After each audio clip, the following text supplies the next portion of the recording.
I'll go ahead and start kicking off the session. So welcome everyone to Involving Young People in Conservation Decision Making. I'm really excited to be part of this chat today and to welcome Cath, Hare, and also Davies, hopefully, if you can make it across from the zoo. I'll start by introducing myself and then say a little bit more about Cath and Connor, and then we'll go ahead and have a little Q&A session as well as part of this session today. So my name's Abby and I'm working with the Natural History Consortium in Bristol, and we're helping to put on this event, and I'm part of the Communicate team, but also have a background in primary teaching before this, and I had a master's in education for sustainability too. So I'm really excited to be part of this conversation as well. So I'll introduce Cath Hare. Cath is the head of grants at the Wildlife Trusts and is working on the Our Bright Future project, which is an ambitious and innovative partnership led by the Wildlife Trust, which brings together youth and environment sectors. And Connor, if he can join us, is an engagement and learning presenter at Bristol Zoological Society and is also a member of the youth board at Chester Zoo. But I think seeing as how Connor's having a few difficulties over at the zoo, I'll let Cath start off the session. Brilliant. Hi, everybody. I am just going to attempt to share my screen and go through a few slides.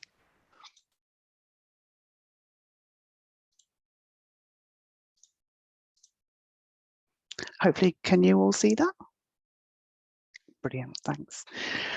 So yes, I'm going to talk to you today a little bit about the Our Bright Future programme and what we've learned about involving young people in decision making. So as Abby mentioned, Our Bright Future, I'll tell you a little bit more about it. So it's a £33 million programme funded by the National Lottery Community Fund, led by the Wildlife Trusts, but steered by a consortium of other organisations made up of the youth and environment sectors. It was formed of 31 projects across the UK. This map gives a rough outline of where the projects were based. Each project worked with different age groups, obviously all with young people. It was all different types of engagement, different lengths of engagement. You're going to hear me say the word varied an awful lot today because I think that's one word to describe the programme. But project activities were really varied, and they involved young people in practical conservation, vocational training and work experience, supporting young people to develop their own social action campaigns, and helping them to start their own sustainable enterprises. You can see pictures of examples of some of the stuff they got up to on the slide. The programme began in 2016 and all the projects were completed by December 2021. So a nice long programme to really embed some learning. This final year in 2022 was for us to complete our evaluation, disseminate our learnings and ensure a legacy of the programme. So here's some of the things that have been achieved.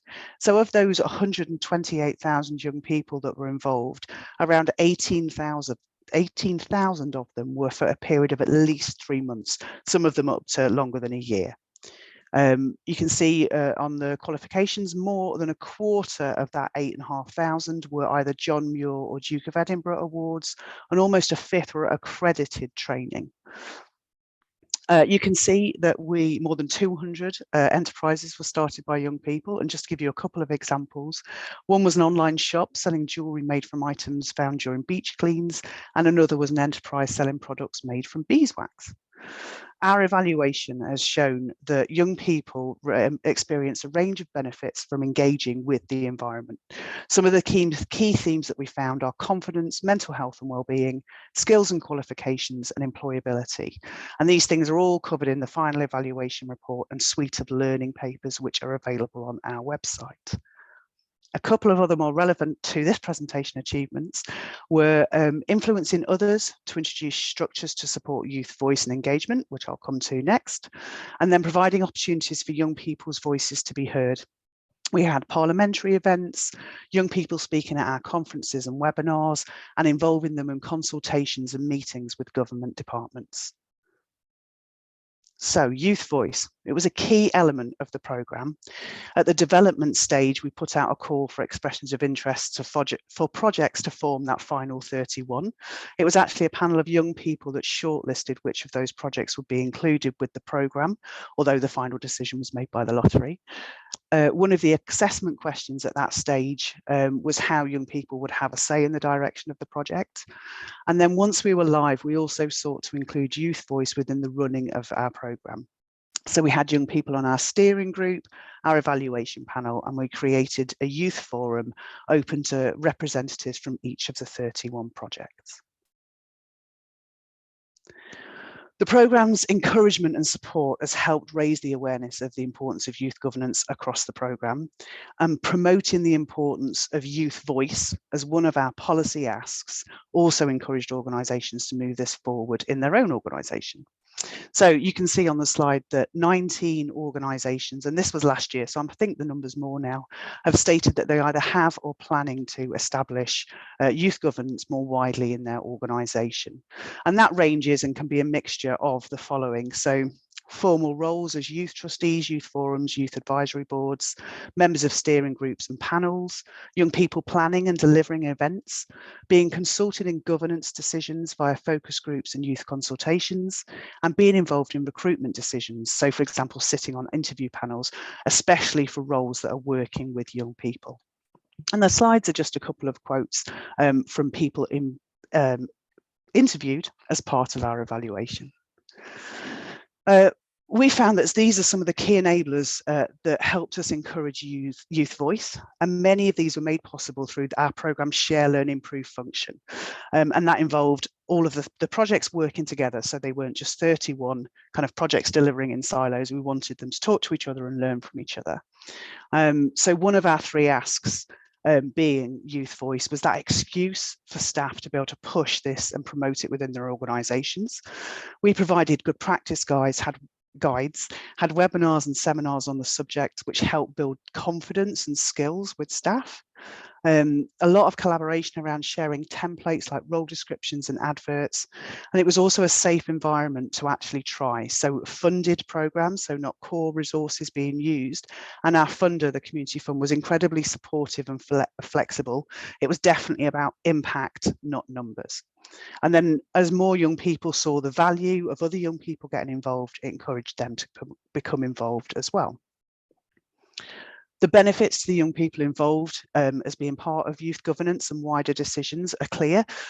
We've listed some of those on the slides. But there are also benefits to the organisation itself. So Lancashire Wildlife Trust gave us a couple of examples. Young people inputted into their draft strategy and it became more climate focused than ever before. Having a youth council's also helped push the trust on EDI. So things like the use of pronouns has become really common at the organisation. So in order to carry on the legacy and help other organisations develop, we've created this document. It's a practical and guide to embedding young trustees in your governance. So it's step-by-step guide with links to templates of role descriptions, interview questions, induction plans from organisations that have already been through the process. And we've got lots of other resources about working with young people and youth voice, such as top tip guides on our website at the address on this slide. And then finally, I mentioned evaluation earlier. So we've got 6 learning papers as well as our full evaluation report. And you can see that number 6 is all about young people in governance roles. So again, useful for anybody who wants to go on the journey or learn a bit more. And they're all available on our website as well. And that is a whistle stop of what we've learned with our Bright Future. That's amazing. Thank you so much for that, Cath. I really enjoyed listening to that presentation. I've got some questions for you anyway. And I wanted to encourage people who are participating and watching to use the Q&A function if they have any questions for both Cath and Connor. And there's an upvote part of that function, which you can use if you like that question too, or you have a similar sort of topic to talk about. You can upvote so we can see which ones need to be answered most urgently. But I think we'll save the Q&A for at the end of Connor's presentation as well. So I'll pass over to you, Connor. I'm so glad you made it from the Zoom. Fantastic. Thank you for having me. Yeah, I'll just share my screen and then we'll get started.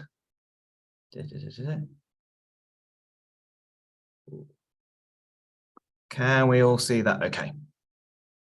Fabulous. So yeah, well, Cath, from what I just caught of the presentation, they were coming out from kind of an organisation perspective and kind of someone that was setting up youth governance.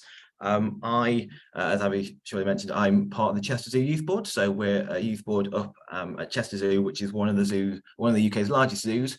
We're a registered charity and have a kind of a pretty big influence within the zoo sphere. And so we are kind of sitting within that organisation, helping to bring young voices into that. So a little about who we are. So our youth board is currently made up of 14 young people between the ages of 18 and 26. And we, when recruiting, are keen to make sure that everyone involved is from such a variety of different backgrounds. So you don't have to be actively engaged in the work of zoos or in the zoo sector or even conservation more generally, as long as you've got a bit of a passion for it or kind of an interest in being part of an organisation like Chester Zoo. So we've got people from finance backgrounds, people from teaching backgrounds, some people from conservation and zoo backgrounds as well, but a nice big mix to make sure that we're not recruiting 14 people that are all exactly the same with exactly the same set of skills and experience. And we've been meeting together since the start of 2020, so we're coming up to our third year active as a youth board. But what exactly does that mean in the context of Chester Zoo? So what is it that we actually do? And within Chester Zoo, because it is a registered charity, they are governed by a board of trustees. And they work really closely with the board of directors, so the CEO, director of finance, etc. And they're the ones that actually govern the zoo and decide what it is that the zoo actually does and kind of what they work on. And as part of the youth board, we sit as an advisory board to that board of trustees. So we can feed in straight into that high level decision making right at the top of Chester Zoo, similar to some of the other committees that the trustees make up. You can see on this little diagram on this slide here.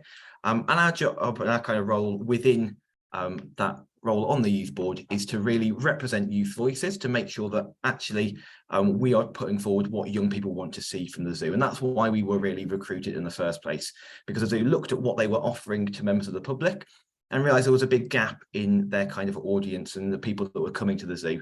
And that gap kind of spanned the ages of 12 to 25-year-olds. And so they said, why aren't these people coming? Why aren't they engaging with the work of the zoo? How do we improve that? Let's actually get some young people in to tell us what we're not doing right or what we could be doing better. And so that is the kind of key function of our our role. It's improving the zoo's offering and making sure that we're engaging young people more effectively. And so what have we actually done? We've been part of Chester Zoo for 3 years. And so I've picked up 4 key bits. This isn't by any means everything we've done, because we've been working pretty consistently since we started. But just like Cath was mentioning with Our Bright Future, we've focused a lot on equality, diversity, inclusivity and accessibility as well.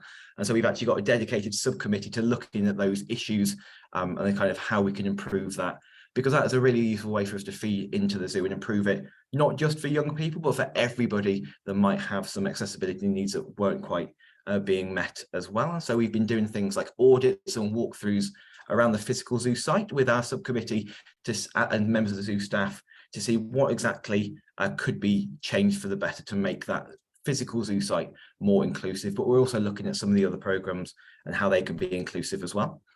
Really excitingly, we actually consulted with the Department for Education on their sustainability and climate change strategy, which was a really useful way of feeding into actual government policy and government strategy on a national level. And we were only one of about 25 youth groups who were actually invited to contribute to that as well, and really help to embed issues around sustainability and the kind of climate crisis within the national curriculum as well.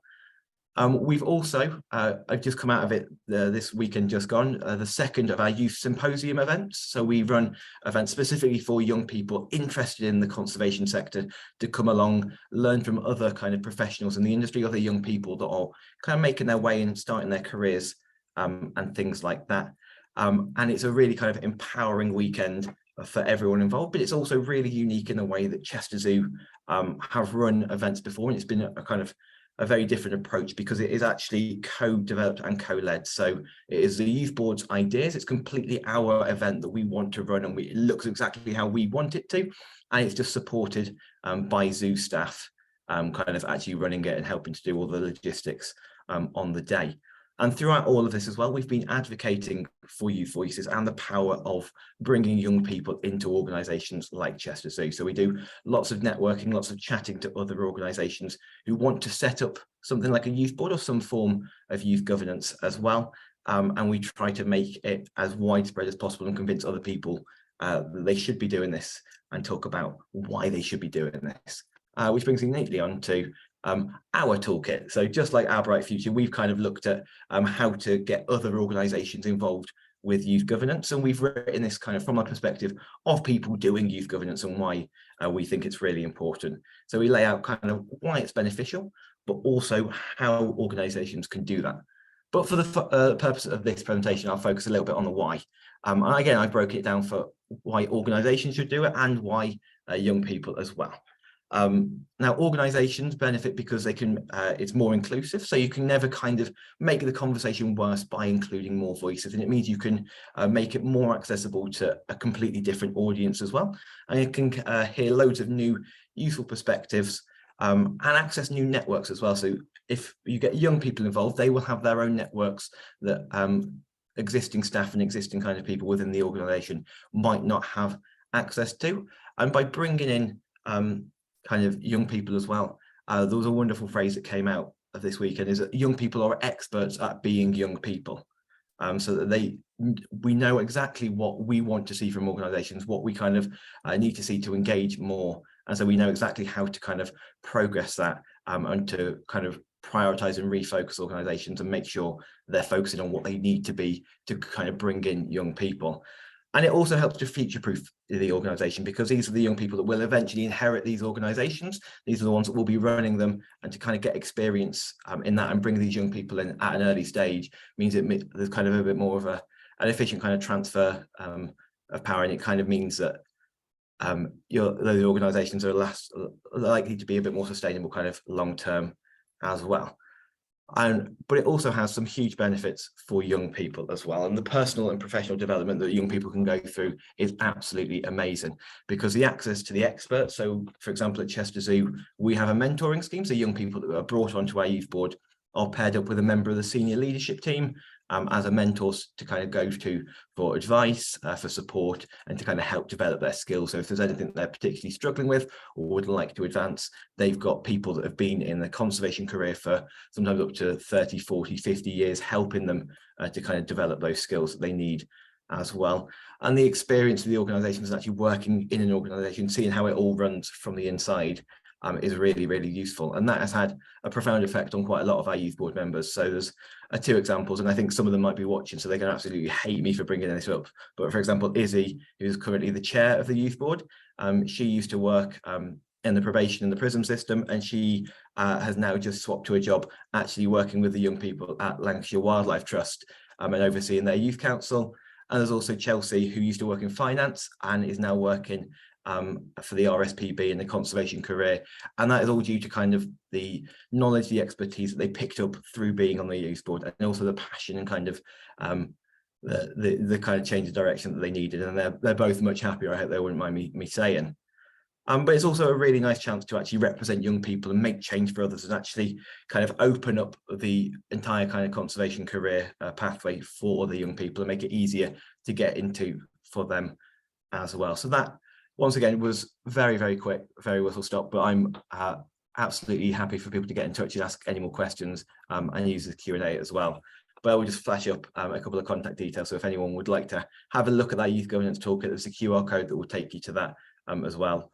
Or feel free to get in touch with the youth board ourselves at that email address as well. But I will wrap up there. So thank you very much for listening. Awesome. Thank you so much for your presentation as well, Connor. Two really interesting presentations there. I know someone was asking how they can find the governance documents, and Ellie helped to put them in the chat from you, Connor. But I was wondering, Cath, can they find that with an easy search for Our Bright Future, or can you add it into the chat? I'll do it now. That'd be awesome. Yeah, thank you so much. So I'm just going to have a look at the Q&A. I can see that we had one coming in from Lauren Kennedy. She asked, when involving young people in governance, how did you structure the recruitment process? Very interesting. I was thinking the same thing. Were there challenges here, and how did you overcome them? So I don't know if there's particularly Cath or Connor who would like to take that first. I'm happy to go first. So Great, thanks, Connor. I think since we've been a youth board, as I said, we've been going for 3 years. So we've actually done 3 rounds of recruitment. So the first round, which was mine because I've been there since it started, was recruited by the zoo. And then the subsequent rounds have been actually kind of run and organised by the youth board ourselves. And so we've actually gone through a few different changes, because when we were recruited at the start, we were asked to do a video application.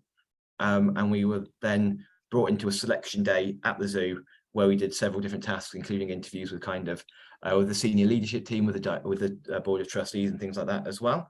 And there were pros and cons to that. It meant that lots of people got experience of the candidates and the people that wanted to get involved. But it did also mean that it was quite an intimidating process for any candidates, and we did think that that might put some people off.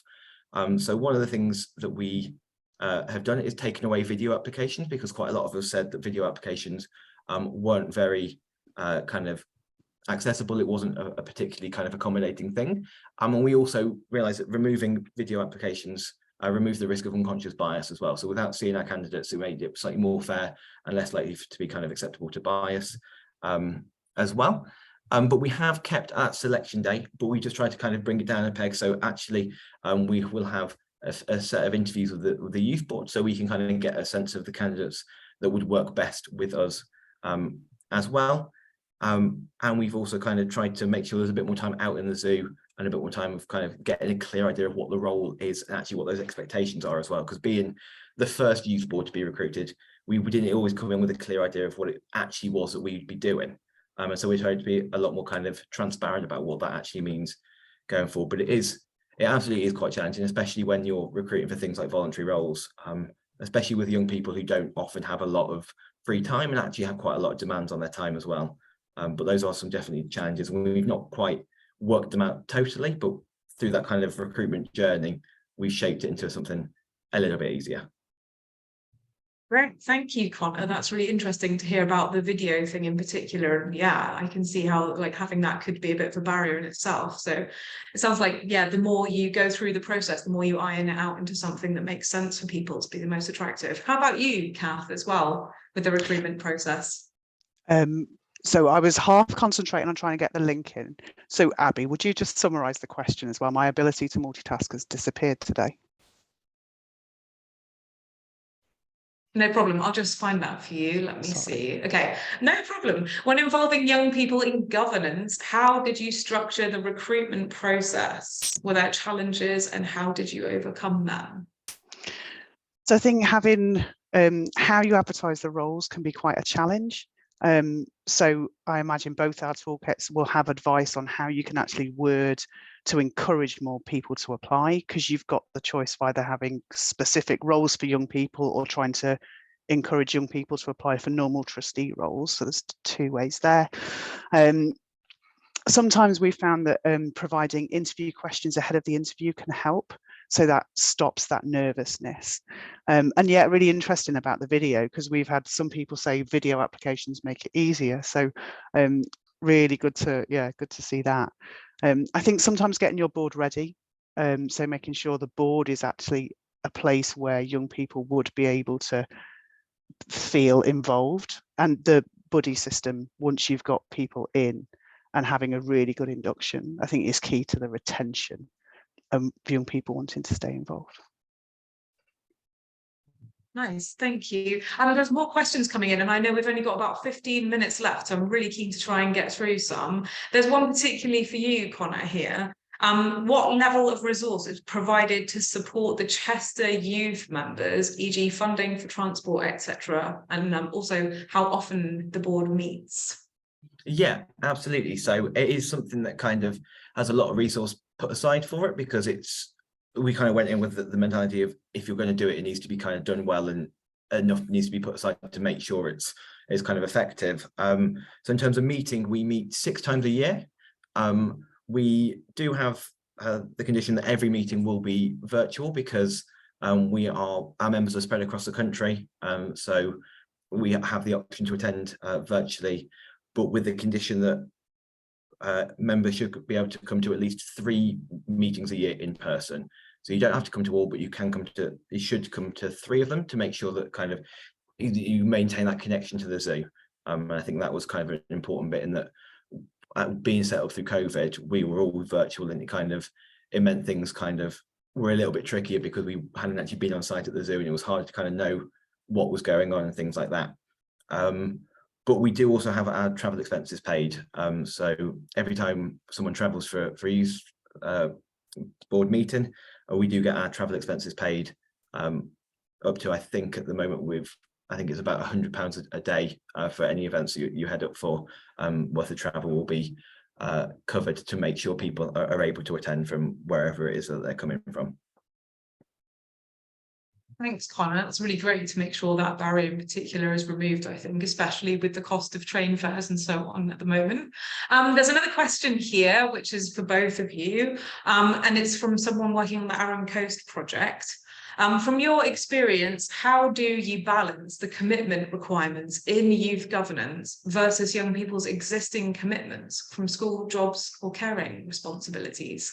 Cath, would you like to go? Yeah, it can be a difficult one, and it's so common for governance meetings to be held during the working day, which makes it very difficult. And again, the timing of it, so making sure you've got evening times or weekends helps. I think our councils are usually 4 times a year, so it's not too bad. But I think that is other things that you can do to make it easier is really thinking about the papers that are going forward. I think sometimes it's easier for papers to get longer and longer and longer, and having the team really thinking about making a clear ask of what decisions are required within papers and information going to boards helps a bit. Great, thank you, Cath. Do you want to add anything to that, Connor? Yeah, absolutely. I think as someone kind of experiencing that, it can be tricky, especially because there are so many kind of changing commitments with young people, and people often change jobs, people graduate from uni as they're kind of doing these things. So it can be really, really tricky. And especially as Cath said, when we're attending full board meetings, they are always during the day. So we've made sure they're circulated a year in advance, and we've got those dates in definitely. So if people would like to attend any of those meetings, they can book it off well in advance, hopefully. And it's not kind of, there's a board meeting next week, can you go? Obviously, no, I can't get off work sort of thing. We've also made sure that any meetings that we have as a youth board are weekends, and we usually allocate kind of a full day for a meeting, break it up with kind of lots of activity, so it's not just stood in one room kind of all day long. But that means that we can do the bulk of our work actually within those meetings, and it requires slightly less work outside of those meetings when you'd have to be meeting in the evenings and things like that around people's commitments. So it kind of reduces the time that you're spending on youth board stuff kind of outside of allocated days. But I think the other really useful thing that we've had to do, and it's definitely been a learning curve for a lot of us, is actually learning and kind of knowing when to step back and say that actually at the moment my kind of changing needs mean that I can't give as much to this youth board as I should be able to, or that I'd like to. So this project that I'm working on, I'm going to have to step back for a little bit, and kind of just effectively using those resources, because kind of young people's time is a resource that if you allocate it effectively, it means they're not going to get burnt out. We're not going to kind of crash and burn or anything, and that we can still kind of make sure other people who have more time can contribute more, those who less can kind of contribute less, and then we can kind of reshuffle that as those circumstances change. I think that's a really important thing that is not very intuitive all the time, because the kind of people that usually get involved want to do everything all of the time. And we, again, like Cath had been realistic about actually what we want to do and how we can do it. So a lot of kind of expectation management is important. It's awesome to hear, actually, Connor. Yeah, it's such an important lesson when you're learning about how governance works and like how much time and energy you actually have. And I think as well, in something like around like climate or environment, we all want to pour our energy into it all the time, and burning out is really easy in this sector. So yeah, it's really great to hear that that's something that's being championed as well. I want to move on because we've got 3 more questions in about 10 minutes. So I'm going to see if we can whiz through them. We've got one from the Avon Wildlife Trust. Have you found challenges collaborating on decision-making through more traditional governance structures like trustee board meetings? And if so, how have you overcome this? So challenges collaborating with young people on these sort of like quite traditional business-like structures that might be a bit foreign to begin with. For example, have you managed to introduce more contemporary processes for decision making? So I'm not sure if you'd like to.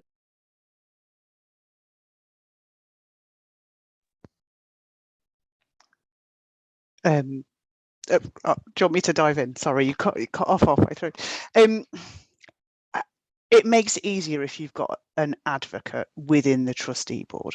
So if you've got a chair that's really passionate about youth voice and is willing to really think about changing or trying to move quicker or changing the style of meetings, that really helps. It's a long process, and I think if actually a lot of the changes you would make to make it easier for young people to be involved in decision making will make it easier for everybody who's a trustee. So shorter papers, clearer papers are better for everybody. So it's a good chance or a good excuse to just really review your processes and make them, improve them. I think that's the only example I can think of. Thanks, Cath. And is there anything you wanted to add as well, Connor, to that? I think I'll just echo what Cath said. It really helps having that into the board of trustees, because we, as our youth board, have a youth board, a kind of trustee liaison who is a member of the board of trustees that always sits in on our meetings, so knows exactly what we're talking about, what we're discussing, and advises us of the best way of putting that forward to the trustees.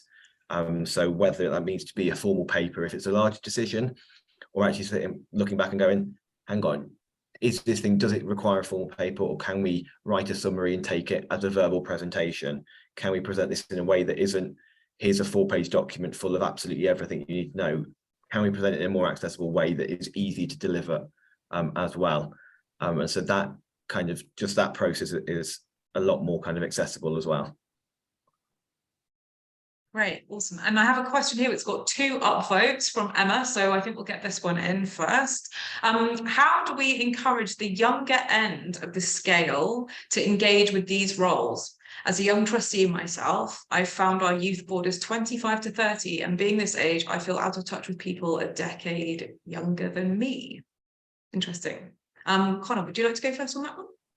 Yeah, and I think that's something that quite a lot of people struggle with. I think it definitely can be trickier, and so it's something that we can't speak on too much because our youth board is 18 and above, but it's something we're looking at the moment. We're looking at how to kind of engage people from a different kind of a younger age range, and we're kind of looking at how can we do that by bringing in people that are already engaged with the zoo.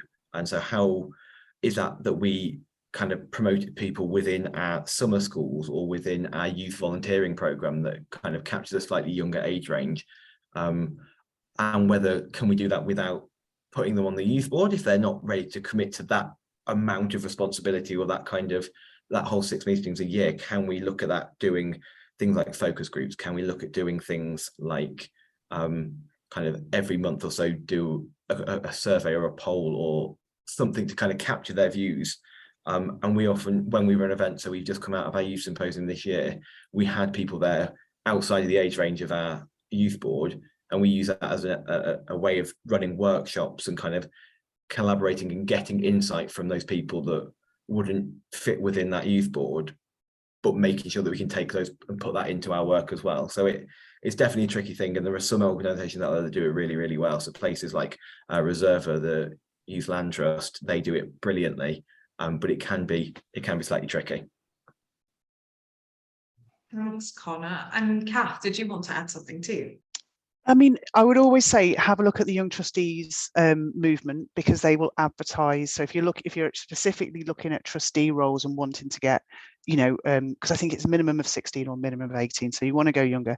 Young Trustees Young Trustees movement will advertise your roles for free, and then I think it's trial and error and trying to get kind of to a community group or to a group of that age if there's a specific age that you want to get to. So going out to specific youth groups rather than kind of just advertising and hoping people would come.